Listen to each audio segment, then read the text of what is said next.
Vakaoma vamweni. Kuona tauya kuno kuzotokutera kubasa. Vakaipa maizvikwama ndatowazvuzvurudza kuseni ndikati aiwa ngatitofambai. Hatingamiriri. Kumusha kwanetsa kumusha. Kochi. Mukoma bamba Peter. Vatoti uyai ndori chidhoma kana pane munhu anokwanisa kuchibata vatenderera vaita sehanona nyaya takataura gore rapera iyi. Tikagatiite kuti zvidhoma zvibahwe. Ivo vakantora chikwambo chida kudini. Ivo zvino cotton yaida kutoresa nezvikwambo ya. Cotton hakusina kambani chatenga cotton. Ndiani uchatenga cotton mushi? Havacharimi zvinemuso. Havacharimi zvinomitoso. Saka chidhoma chanetsa. Chidhoma chavo varitaura kuti kwa chidhoma chacho kuti ndakauya kuzorimisa cotton pano. Ima mucharimi cotton yacho. Saka muona ndidi. Apa patendereko zvino munda wazara miti. Vana vaya vairima navo vachiita heki vakaenda kuSouth Africa vamwe vakadzoka vamwe vachagoni kurima vamanera vamachi zvese vamwe vakakwira vamwe vakaenda kumakorokoza vamwe vakaenda kupa kusina acharimwa cotton. Chikwambo chakunetsa pamusha chakuti inini makanditorera ndirime cotton. Ima muchade kurima cotton yacho. Cotton akuchina. Saka tatoperebwa. Saka ivo vakati tatendeya taenda kumutema taenda kuGaribwa taenda kwaManoti taenda kupi tichinotsvaga kuti ndiwo anongatibvisira chikwambo. Tashaya. Saisa tamina kuti August kwasvikwa. August kana akasvika. Tokwanisa kuona kuti toita sei but vataura kuti musha uchaiti. Ene chikwambo ichocho ka. Zvachiri kutoita chiri kutobva uko kumusha. Chie chizovata nevanasikana venyini. Chuda kurova wese vazukuru meseni. Vanototi chuda kutorova chi vanasikana venyu vese kuvaita vakazi. Vasikana vakungonorogwa vasiri mhandara vatoti vasikana vakaita musika wakadi chii chakatika. Zvikwambo zviri kutodhiriza mhandara wani. Saka vatochema kuti izvozvi zvitongopedza nevavo vasikana. Zvakutoya kune venyu. Saka vakomana daita mamanya totsvakani daita taona mubatsiri. Saka vati kumusha hakuna munhu anokwanisa kubatsira vawana. Kunze kwokuti isisi titotsvaka kuno toenda naye munhu iyeye unosvika unobata chunhu. Pane n'anga yandoziva mukoma. Tadi taenda kun'anga. Ngozi sekuri vavo haiva vanogojemura. Zvandafambira. Hanzi vari paManoti apa. Vanopedza. Hayo. Zvidhoma vanouraya. Hayo. Kaitori zvidhoma ndo zvavo. Zvidhoma kutamba kwavo 2 minutes vane vapedza zvezvidhoma izvi. Unoziva chii muzukuru? Inini ukaona panonzi n'anga inobata zvidhoma kazhinji kacho handiwanzozvibhiriva. Unoziva kuti n'anga nechidhoma zviri mupanda umwe chete kudai. N'anga nechidhoma zviri mupanda umwe chete. N'anga nechikwambo zviri mupanda umwe chete.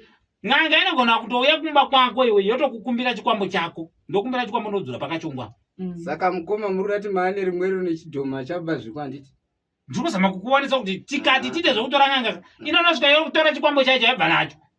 Tochereswa pano nepandiro kuchera pasi kusvikira tanzi pauri kuona kuti hapana kana chiripo hapana achaiswa kwakunochereswa chinhu chaanzati yotoudza chidhoma chacho chipinda ipapo vanhu vakuda kutosvika chipinda pasi.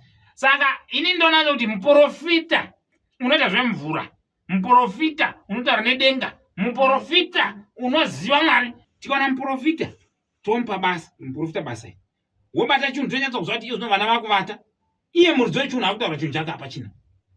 Because tikati zving'anga izvi maprofita ndo amwe akunyepa kana yemukoma.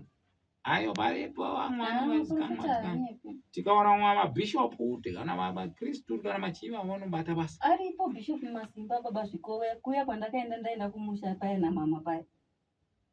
Vanhu vaipa matestimony asingaiti vachitaura kuti uyu anobatsira zvepamusha ka. Bhishopu upi? Bhishopu Masimba anobatsira zvingaiti iyeye. Masimba ainzi namama mumvakozi chii pai? Ndiye. Mama ndipaipai vakazoti hapana namba dzake here Bhishopu Masimba pai? Yazomuziva. Yazomuziva Bhishopu. Bhishopu Masimba kwanzi kunorova gena nedura chaiko zvokuti ende manje takatonetseka kwai mubereko unogadzira. Tingava kuti kwanzi musha wanetsa waiti wasese unogadzira. Vanhu varoda zvimbiri vada kunzi kwanzi wasimudzigwe vanzi vakuremera pamabasa. Kana kuti wadzimwa pabasa zina tsaruka newe. Unotofonegwa nemurungu kuti chitodzoka kuna mheni kuti chita chaiti. Uye ero. Namba yake inayo kanda ingonzwa nezvake ke. Hatisi kurwa Masimba wakutaura mani wewe. Tikurwa Bishop Masimba. Bishop Masimba pamfakoza akwete wakutaura vanhu vako. Tutaura Bishop Masimba chaiyo. Pepani ngini pamfakozi paya tikapinda mwanaro. Pamfakozi vanonzi iva vanogadzira misha. Vanogadzira mpereko. Vanogadzira zvakawanda.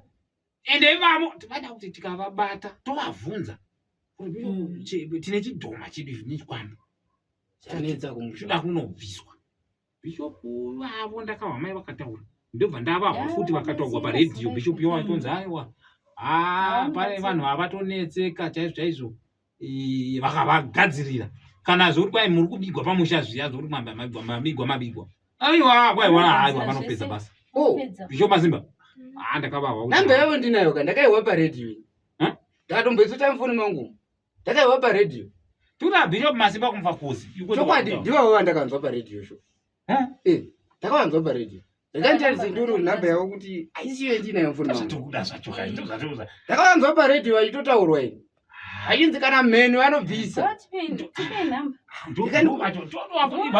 vangasatofara baba vaya vangasatofara kumucha mubuti vangu kutoti namba rega ndikupe namba 0779 115 070 asi kanye 0779 ndidzo dzichedzo 0779 0779 11 50 70 dzinopera 70 kumucheto 0779 115 070 kana kuti 50 kumucheto uri kuti ndiwo nhamba dzakwati adziri kuzofonera mabhishopu asiri idzo nhamba dzauchadzisha ndakatokuteerera paredhiyo hakuna mwana mabhishopu mazimba here kuti ndiyo mufakoza ndiyo mufakoza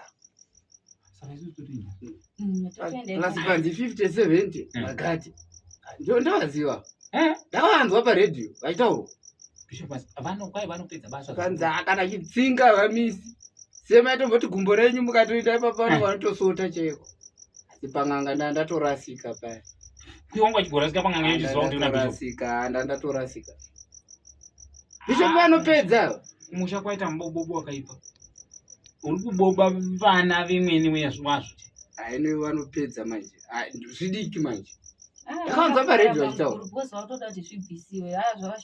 achitofona because chidhoma chama chako yakuwana wangu chashaya kotonika isatingashandisi mari dzedu kufona isu zvatoitaka totowafonera kuseni totowaudza bhishopu tikudomia ipapo iwe unongomukira pamba nemota yako kuseni uye uchitora ndaba isa hatina transport fee woto titora nemota totoenda isa hapasani ndikufona bhoti isu hatina chikwambo ichi ime ndii mune chikwambo iona mukoma wavo imotomwa muchitotitora sekurandi totodi tine mumfakusi tofira mushoka manje vana vako ndo vanozvambaradzwa nacho enda maroera chikwambo haumazivi kuti chikwambo chorova chimboita kuofu here kana kuti chinotorova kupungwe chipungwe anozivana chogona kutoti haka pungwe usiku hwose chikwambo chaka chikwambo here mwaza chikwambo hachina kusiya kufanana nevanhu chikwambo chinokuhakira mwana mupungwe chakahaka imi motochitora mangwana bamunini tototi ga takaenda pamufatose paya tonanga mamufatose tonoti tsve bhishopu todi